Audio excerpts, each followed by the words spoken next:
ಈ ವ್ಯಾಮೋಹದಲ್ಲಿ ಮಕ್ಕಳನ್ನ ಪ್ರೀತಿ ಮಾಡ್ತೀವಲ್ಲ, ಸುಳ್ಳು ಪ್ರೀತಿ ವ್ಯಾಮೋಹದಲ್ಲಿ, ಅದಕ್ಕೇ ನಿಮಗೆ ಯಾವಾಗಲೂ ಭಯ ಆಗೋದು. ಪ್ರೀತಿ ಮಾಡಿದ್ರೆ ಯೂಶಲಿ ಭಯ ಇರಲ್ಲ, ಆದರೆ ಭಯ ಯಾಕಾಗ್ತಾ ಇದೆ?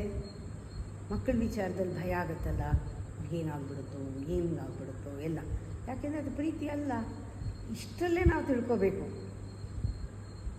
ಇಡೀ ವಿಶ್ವನ ಪ್ರೀತಿಸ್ತೀರಾ, ನಿಮ್ಗೆ ಅಲ್ಲಿ ಭಯನೇ ಆಗಲ್ಲ. ಕಳ್ಕೊಳ್ಳೋ ಭಯ, ಅಲ್ಲಿ ಕಳ್ಕೊಳ್ಳೋ ಭಯ ಇಲ್ಲ.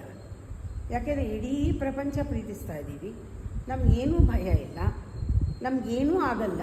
ಯಾರಿಗೇನಾದರೂ ನಮಗೇನೂ ಆಗಲ್ಲ. ನಿಜವಾದ ಪ್ರೀತಿ ಅದು. ಅದನ್ನು ನಾವು ಮೋಸ ಮಾಡ್ತಾಯಿದ್ದೀವಿ. ಇಲ್ಲಿ ಮೋಹ ಇದನ್ನು ನಿಜವಾದ ಪ್ರೀತಿ ಅಂದ್ಕೊಂಡಿದ್ದೀವಿ. ಎಷ್ಟು ಮಾಯೆ ನೋಡಿ.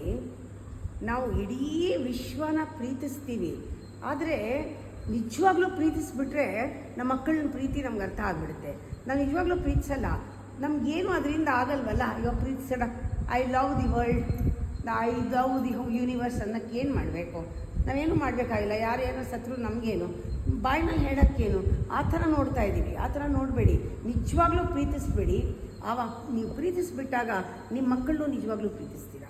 ಯಾವಾಗ ನೀವು ಅಲ್ಲಿ ಸುಳ್ಳು ಪ್ರೀತಿ ಆದ್ದರಿಂದ ಇಲ್ಲಿ ಏನೂ ಆಗಲ್ಲ, ಪ್ರೀತಿಸ್ತೀನಿ ಅಂತ ಹೇಳ್ಬೋದು. ಇಲ್ಲಿ ಪ್ರೀತಿಸೋ 4 ಜನ ನಿಮ್ಮನ್ನು ಹೆದರಿಸಿ ಸಾಯ್ತಾರಲ್ಲ, ಅಲ್ಲೇ ತಿಳ್ಕೊಬೇಕು ನೀವು ಇವ್ರನ್ನೇ ಪ್ರೀತಿಸೋಕ್ಕಾಗದೇ ಇದ್ದಾಗ ಯೂನಿವರ್ಸ್ನ ಪ್ರೀತಿಸೋಕ್ಕಾಗತ್ತಾ?